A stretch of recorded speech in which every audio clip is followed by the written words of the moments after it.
किसी ने बड़े कमाल की बात कही है कि इस दुनिया में हमारी प्रॉपर्टी के उत्तराधिकारी तो कई लोग हो सकते हैं, लेकिन हमारे कर्मों के उत्तराधिकारी सिर्फ और सिर्फ हम हैं।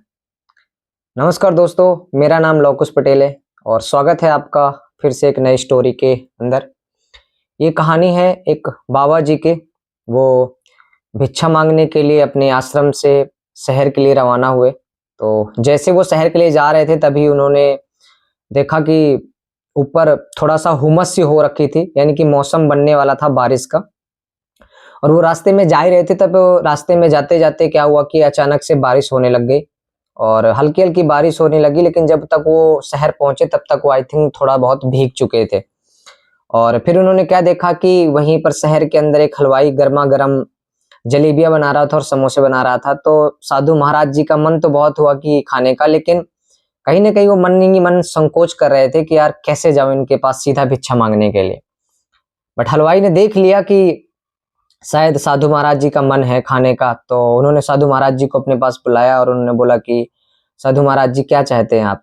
तो साधु महाराज जी ने बोला कि ऐसी-ऐसी बात है। तो उस हलवाई ने उन्हें जलेबियाँ खिलाई और समोसे खिलाए और साधु महाराज जी ने बैठ कर के आराम से खाया और खाने के बाद फिर वहाँ से वो जाने लगे और उसके साथ हलवाई को आशीर्वाद दिया कि आपका धंधा दिन दोगुनी रात चौगुनी के साथ तरक्की करे। आप एक दुकान से दूसरी दुकान, दूसरी दुकान से तीसरी दुकान कर लें। ये बोल करके जो साधु महाराज थे वहां से चले गए। लेकिन वो इतने ज्यादा खुश थे, वो जैसे बोलते नहीं कि जब आप बचपन में जब बारिश होती थी तो सड़कों पे जब छोटे-छोटे कच्चे गड्ढों में पानी भर जाता था, तो जब हम स्कूल से आते थे तो हम उन गड्ढों पे पैर मारते हुए आते थे, पानी के इधर-उधर करते हुए। तो साधु महाराज जी भी कुछ ऐसे मतलब बचकानी हरकत करते मतलब जा रहे थे। इतना मतलब मगन थे वो कि पूछो मत। वो ये नहीं देख रहे थे कि आगे पीछे कौन चल रहा है, कौन आ रहा है, कौन नहीं आ रहा, किस पर पानी गिर रहा है, किस पर नहीं गिर रहा। इस चीज की परवाह किए बिना पूरे मस्त होकर के वो चल रहे थे। ऐसे करते क्या हुआ कि एक पीछे कपल्स का जोड़ा आ रहा था, नई-नई शादी हुई थी उनकी। तो ऐसे करते-करते साधु ने एक गड्ढे पे पैर रखा, जैसे पैर रखा तो उसके पानी के जो छींटे थे, वो छींटे उसकी वाइफ के मतलब साड़ी पे पड़ गए।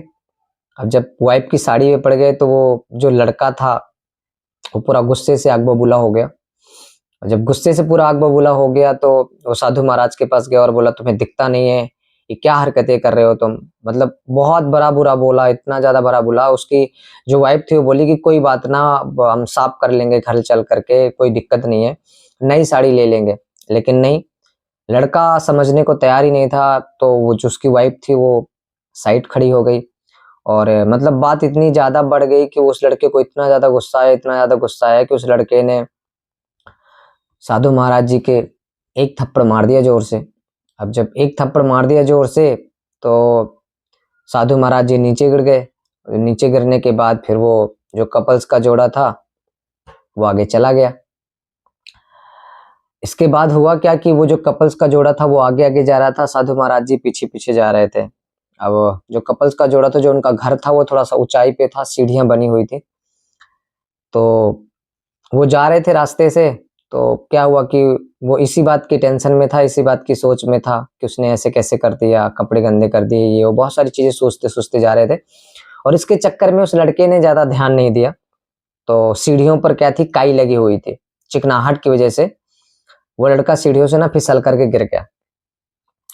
अब जब वो सीढ़ियों से फिसल करके गिर गया तो उस लड़के को चोट आ गई, सिर पे गहरी चोट आ गई, खून बहने लगा। अब जो उसकी वाइफ थी वो रोने लगी, चिल्लाने लगी, कोई बचाओ, बचाओ, बचाओ, इनको हॉस्पिटल लेकर के जाना है। ऐसे में क्या हुआ कि वहाँ पर बहुत सारी भीड़ इकट्ठा हो गई। अब जब बहुत सारी भीड़ इकट्ठा हो गई वहाँ पर, तो बहुत सारे लोगों ने पूछा क्या हुआ, कैसे हुआ? तो उसकी जो वाइफ थी उसने बोला कि एक महाराज जी थे पीछे, बाबा जी, उनके साथ ऐसी-ऐसी बात हुई थी। मुझे लग रहा है कि उस बाबा ने ना इनको श्राप दिया है। अब ये बात सुन कर के उस भीड़ में से 2-3 नए लड़के गर्म जोश वाले थे, उन्होंने बोला कि यार इस बाबा को फिर तो सबक सिखाना पड़ेगा। और ये सोच करके वो मतलब बाबा जी के पास पहुंचे और बाबा जी को मारने ही वाले थे। तो बाबा जी ने बोला कि रुको रुको रुको, मेरी बात तो सुन लो आप, इसके बाद फिर आपको जो करना वो करना।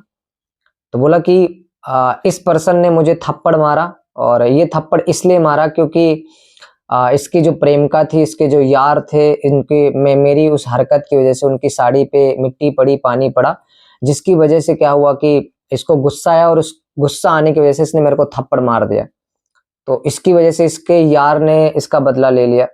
इसने जैसे थप्पड़ मारा तो मेरा तो कोई यार नहीं, बस मेरा यार ऊपर वाला है। उसने भी देख लिया कि भाई मेरे यार को थप्पड़ मारा है और उस यार ने फिर अपना काम दिखा दिया। बाकी आप देख लो आपको क्या करना है। इतना सुन करके वो लड़के पीछे हट गए। मतलब ये कहानी हमें ये सिखाती है कि अगर आप किसी के साथ बुरा बर्ताव करते हैं तो अगर जिसका कोई नहीं होता ना, उसका ऊपर वाला होता है। और अगर आप किसी के साथ दुर्व्यवहार करते हैं, किसी के साथ गलत चीज करते हैं, तो उसका फल ऊपर वाला तो देगा ही देगा। आप ये मत सोचिए कि आप अगर ताकतवर हैं तो आपको कोई आपके साथ कोई लड़ नहीं सकता। अगर आप किसी भी कमजोर व्यक्ति पर दुर्व्यवहार करते हैं तो वो भले ही चलो आपको उसका परिणाम ना दे सके, लेकिन उसका भी यार है ऊपर वाला।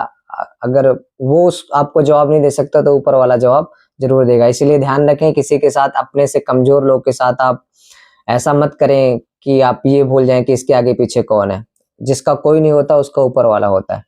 अगर ये कहानी आपको पसंद आई हो तो एक प्यारा सा कमेंट जरूर कीजिएगा, और ऐसी ही कहानियां हम आपको इस चैनल के अंदर लेके आते रहेंगे। अगर ये वीडियो पसंद आई हो तो चैनल को लाइक एंड सब्सक्राइब जरूर करें।